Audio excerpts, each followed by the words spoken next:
എൻ്റെ പേര് ആൻസ്ലിൻ ദാസ് എന്നാണ്. ഞാൻ ട്രിവാൻഡ്രത്തിൽ നിന്നാണ് വരുന്നത്.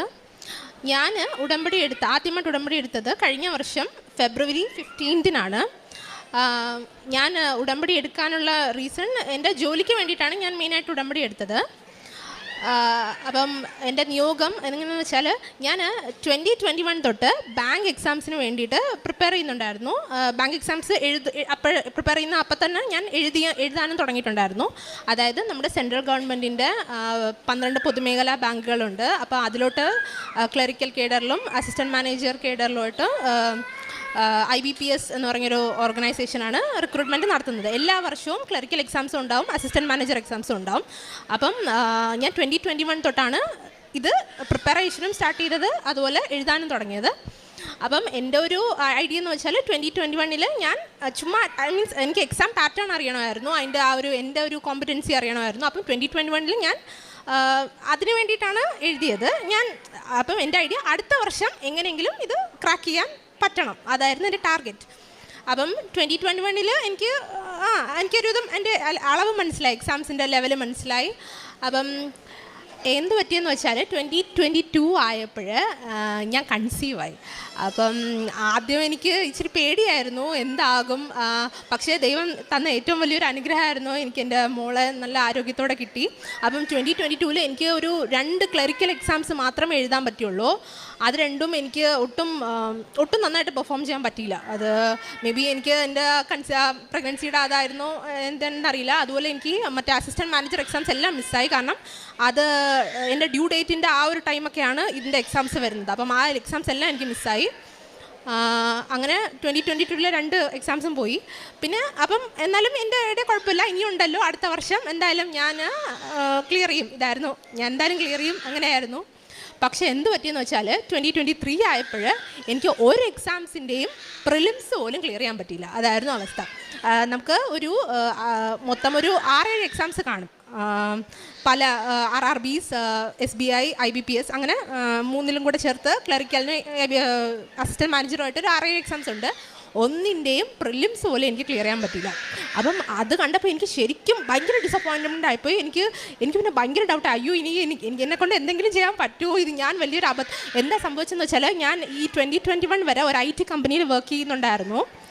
അപ്പം എൻ്റെ ആ ഒരു ഡൊമൈൻ എന്ന് പറയുന്നത് ഇച്ചിരി അത്ര എന്നുവെച്ചാൽ ഇപ്പോൾ ഒക്കെ വരുമല്ലേ, അപ്പം ആദ്യം തെറിക്കാൻ പോണത് ഞങ്ങളുടെ ജോലിയായിരിക്കും. അങ്ങനത്തെ ഒരു ഇതിലായിരുന്നു ഞാൻ വർക്ക് ചെയ്തുകൊണ്ടിരുന്നത്. അപ്പം എനിക്ക് എങ്ങനെയെങ്കിലും ഒരു കുറച്ചുകൂടെ ബെറ്റർ ജോബ് എനിക്ക് വേണം. അതുകൊണ്ട് അതിനു വേണ്ടി ഫുൾ ഫോക്കസ് ചെയ്യാൻ വേണ്ടിയിട്ട് ഞാൻ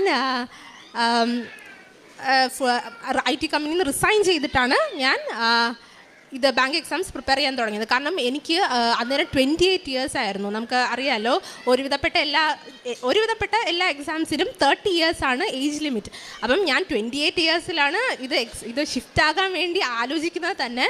അപ്പോൾ എനിക്ക് ഒരു 2 വർഷമുണ്ട്. പിന്നെ ഞാൻ OBC കാറ്റഗറിയാണ്. അപ്പോൾ അതിൻ്റെ ഒരു റിലാക്സേഷൻ നമുക്കൊരു 3 വർഷം കൂടെ കിട്ടും.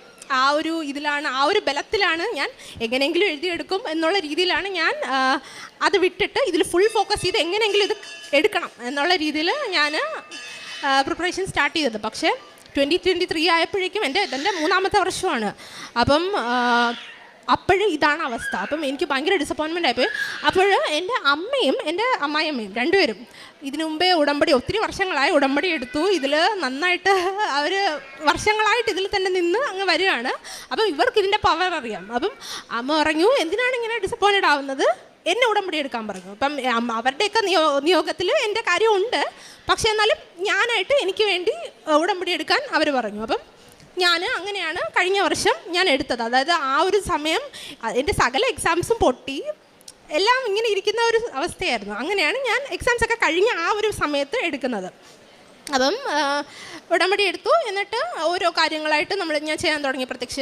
ഇതിൻ്റെ പ്രേക്ഷിത പ്രവർത്തനവും കാരുണ്യ പ്രവർത്തനങ്ങളും പ്രാർത്ഥനകളും എല്ലാം നല്ല എന്നെക്കൊണ്ട് മാക്സിമം പറ്റുന്ന രീതിയിൽ ഞാൻ ചെയ്തു.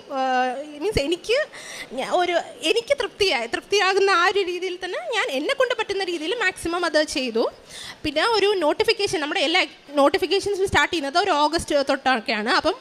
അപ്പോൾ തൊട്ടൊക്കെ ഞാൻ ഫുൾ എന്നെക്കൊണ്ട് എത്ര പറ്റുമോ അത്രയും എൻ്റെ ഈ പരീക്ഷ എങ്ങനെയെങ്കിലും ഈ വർഷം മാതാവിനെയും പിടിച്ച് കയറണം എന്നുള്ള രീതിയിൽ തന്നെ ഞാൻ ഫുൾ എഫേർട്ട് ഇട്ടു.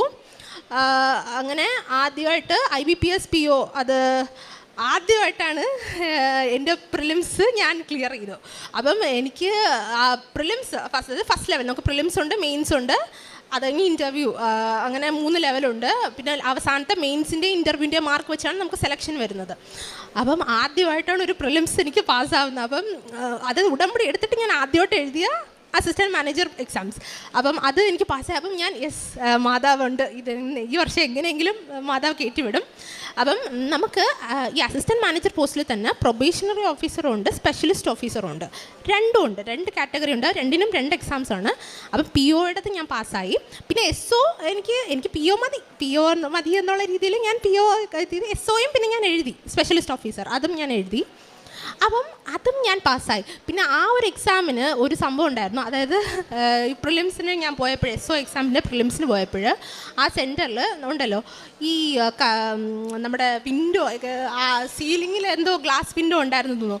ആ ഇതിൽ നിന്ന് ഈ ഡയറക്റ്റ് സൺലൈറ്റ് എൻ്റെ സ്ക്രീനിലാണ് ഇങ്ങനെ അടിച്ചുകൊണ്ടിരുന്നത്. അപ്പം എനിക്ക് സ്ക്രീനിൽ നിന്ന് ഒന്നും കാണുന്നില്ലായിരുന്നു. മീൻസ് എനിക്കിങ്ങനെ ഒരുമാതിരി കണ്ണൊക്കെ തുറിച്ചാണ് ഞാൻ ഇങ്ങനെ ഓരോന്നും വായിച്ചുകൊണ്ടിരുന്നത്. അപ്പം ഈ ബാങ്ക് എക്സാംസിന് പ്രിപ്പയർ ചെയ്യുന്നവർക്കറിയാം, ഇത് നമ്മൾ ഭയങ്കര സ്പീഡിലാണ് എല്ലാം സോൾവ് ചെയ്ത് പോകേണ്ടത്. നമുക്ക് വെച്ചാൽ ഒരു 30 സെക്കൻഡ്സ് 45 സെക്കൻഡ്സ് അതിൻ്റെ അകത്ത് നമുക്ക് ഒരു ക്വസ്റ്റ്യൻ സോൾവ് ചെയ്തിരിക്കണം. അതിൽ കൂടുതൽ നമ്മൾ സമയം എടുക്കരുത്.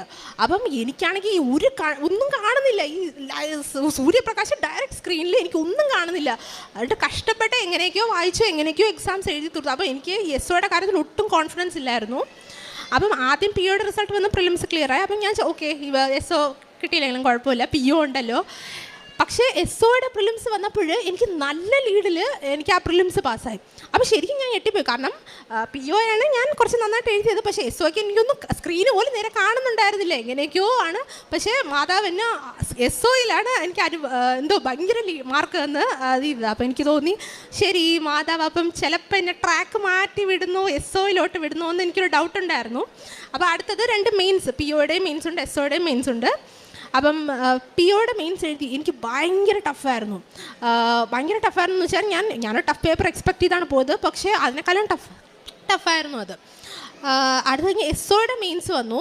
അപ്പം SOയുടെ മെയിൻസിൽ മാതാവ് എങ്ങനെയൊക്കെയോ എനിക്ക് അറിയാവുന്ന കുറേ ഇതുണ്ടായിരുന്നു. അങ്ങനെ ഒരുവിധം മാതാവിനെ SO എക്സാം തരക്കേടില്ലാത്ത രീതിയിൽ കൊണ്ടെത്തിച്ചു. അപ്പം മെയിൻസിൻ്റെ റിസൾട്ട് വന്നപ്പോൾ PO എനിക്ക് കിട്ടിയില്ലായിരുന്നു. പക്ഷേ SO എങ്ങനെയോ മാതാവ് എന്നെ കൊണ്ട് പാസ്സാക്കിപ്പിച്ചു. ഓരോ എക്സാം എഴുതുന്നതിന് മുമ്പും ഞാൻ നമ്മുടെ ഉടമ്പടിയുടെ തൈലവും തേച്ച് കാശ് രൂപം കൊണ്ടാണ് ഞാൻ പോകുന്നത്. കാശ് രൂപം ഇല്ലാതെ ഞാൻ എനിക്ക് ധൈര്യം പോലും ഇല്ല എക്സാം എഴുതാൻ വേണ്ടിയിട്ട്. അപ്പോൾ കാശ് രൂപമൊക്കെ കൊണ്ടാണ് ഞാൻ പോകുന്നത്. അങ്ങനെ SOയുടെ ഇത് കഴിഞ്ഞിട്ട് മെയിൻസ് കഴിഞ്ഞല്ലോ. അപ്പോൾ ഇനി ഇൻ്റർവ്യൂ ഉണ്ട്. അപ്പോൾ ഇൻ്റർവ്യൂ നമുക്ക് ബാംഗ്ലൂർ വെച്ചാണ്. അപ്പോൾ ഞാനും ഹസ്ബൻഡും കൂടെയാണ് ഇൻ്റർവ്യൂവിന് പോകുന്നത്. അപ്പം ഇപ്പോൾ എനിക്ക് 3 അറ്റംപ്റ്റ് കഴിഞ്ഞല്ലോ. സോ എനിക്ക് ഒബ്വിയസ്ലി ജനറൽ കോട്ടയിൽ ഇത് ചെയ്യാൻ പറ്റില്ല. അപ്പം എനിക്ക് OBCയുടെ ആ ഒരു ഇതും ഉണ്ട്. കാരണം റിസർവേഷൻ്റെ കാറ്റഗറിയിൽ ഞാൻ എലിജിബിളാണ്. അപ്പം അങ്ങനെ OBC സർട്ടിഫിക്കറ്റ് വേണം.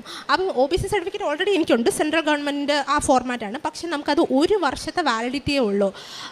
അപ്പോൾ എൻ്റെ OBC കറക്റ്റ് ഈ OBC സർട്ടിഫിക്കറ്റിൻ്റെ ആ വാലിഡിറ്റി കറക്റ്റ് ഈ ഇൻ്റർവ്യൂവിൻ്റെ 15 ദിവസം മുമ്പ് എന്തോ എക്സ്പയർ ആകും. നമ്മൾ ഈ ഇൻ്റർവ്യൂവിന് പോകുമ്പോൾ നമ്മുടെ കയ്യിൽ വാലിഡ് OBC സർട്ടിഫിക്കറ്റ് വേണം.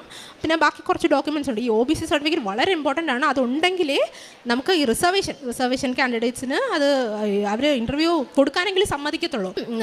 എനിക്ക് ഭയങ്കര പേടിയായി. കാരണം എൻ്റെ ഇത് എക്സ്പയർ ആവുകയാണ്, ഇനി എന്ത് ചെയ്യും? കറക്റ്റ് ആ ഒരു ടൈമിന് തന്നെ.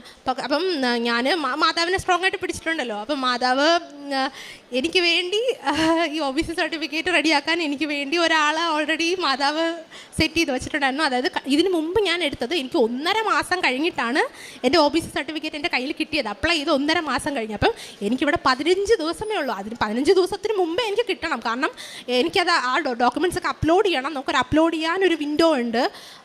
അതുപോലെ ഈ ഡോക്യുമെൻറ്റ്സും കൊണ്ടാണ് എനിക്ക് ബാംഗ്ലൂർ പോകേണ്ടത്. അപ്പോൾ ഒത്തിരി മുമ്പേ എനിക്ക് കിട്ടണം.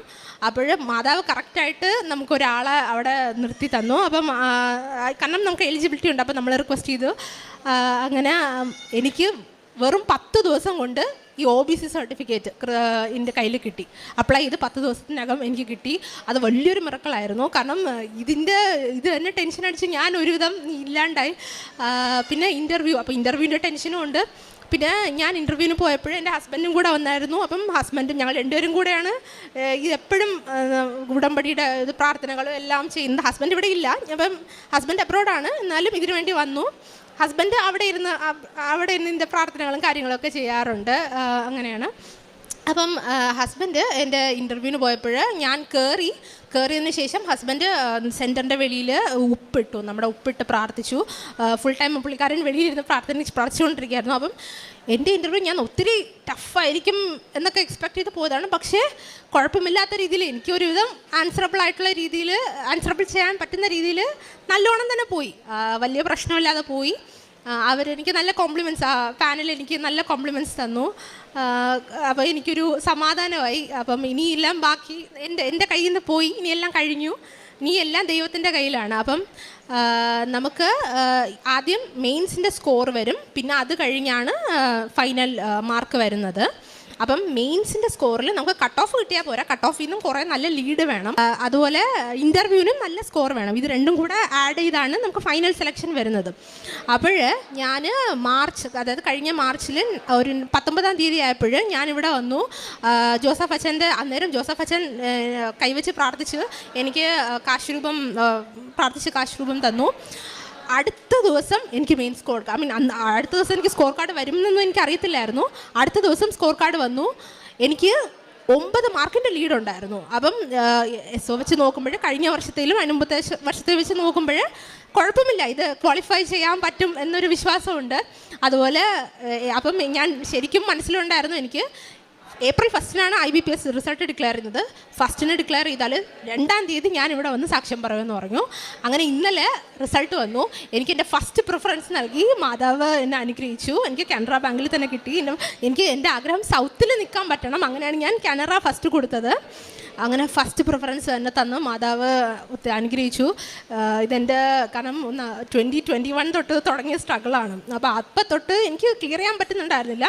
ഉടമ്പടി എടുത്ത് ആദ്യത്തെ അറ്റംപ്റ്റിൽ തന്നെ ആദ്യത്തെ ആ ഒരു വർഷം തന്നെ മാതാവ് എന്നെ കരകയറ്റി വിട്ടു. അപ്പം മാതാവിന് ഒത്തിരി നന്ദി. പിന്നെ പ്രേക്ഷിത പ്രവർത്തനമായിട്ട് ഞാൻ ട്രിവാൻഡ്രത്ത് ജനറൽ ഹോസ്പിറ്റലിലും അവിടെ നമ്മുടെ ഡിസ്റ്റിറ്റ്യൂട്ട്സിൻ്റെ വാർഡുണ്ട്. അപ്പം അവിടെ അത്യാവശ്യം കുറച്ച് സഹായമൊക്കെ ആവശ്യമുള്ള സാധനങ്ങളൊക്കെ കൊണ്ടെത്തിക്കുമായിരുന്നു. അതുപോലെ ഞങ്ങളുടെ തന്നെ പാരിഷിൻ്റെ അടുത്തൊരു ആകാശപ്പറവുണ്ട്. അപ്പം അവിടെയും കുറച്ച് സഹായം എത്തിച്ചു. അല്ലാതെ ഞാൻ ഈ സോഷ്യൽ മീഡിയയിലൊക്കെ കാണും ആരെങ്കിലും സഹായം വാലിഡ് കേസസ് ആണെന്ന് നമുക്ക് ബോധ്യപ്പെടുമല്ലോ. അപ്പോൾ അവരെയൊക്കെ എന്നെ കൊണ്ട് പറ്റുന്ന രീതിയിലൊക്കെ ഞാൻ സഹായിക്കാറുണ്ട്. അതുപോലെ പത്രപ്രേക്ഷിത പ്രവർത്തനം എല്ലാം പത്രവും കൊടുക്കുന്നതിന് മുമ്പ് ഞാൻ ആ പത്രങ്ങൾ ജപമാല ചൊല്ലി സമർപ്പിച്ച് ഇത് ആരൊക്കെ വാങ്ങുന്നോ അവരെയൊക്കെ സമർപ്പിച്ച് പ്രാർത്ഥിച്ചാണ് ഓരോ പത്രവും കൊടുക്കുന്നത്. അതുപോലെ എവിടെ നിന്നെങ്കിലും പത്രം ഇങ്ങനെ ഇരിക്കുന്ന കണ്ടാൽ ഞാനത് വീട്ടിലെടുത്തുകൊണ്ട് വരും, പ്രാർത്ഥിക്കും, എന്നിട്ട് ഞാൻ തന്നെ അത് കൊടുക്കാറുണ്ട്. വ്യക്തിപരമായിട്ടും എനിക്ക് ഈശോയോട് ഒത്തിരി അടുക്കാൻ പറ്റി. കാരണം ഉടമ്പടി എടുക്കുന്നതിന് മുമ്പുള്ള ഞാനല്ല, പിന്നെ അതിന് ശേഷം ഉണ്ടായിരുന്നു ഞാൻ. അതായത് അതിന് മുമ്പൊക്കെ ഞാൻ സൺഡേ മാസിന് പോകും, പകുതിയാകുമ്പോൾ പോകും, വരും, അങ്ങനെയൊക്കെ ആയിരുന്നു. പക്ഷേ ഇതിന് ശേഷം ഞാൻ 180 ഡിഗ്രി ടേൺ എടുത്തു. അത് മീൻസ് മാസ് വലിയൊരു ഇമ്പോർട്ടൻറ്റ് ഫാക്ടർ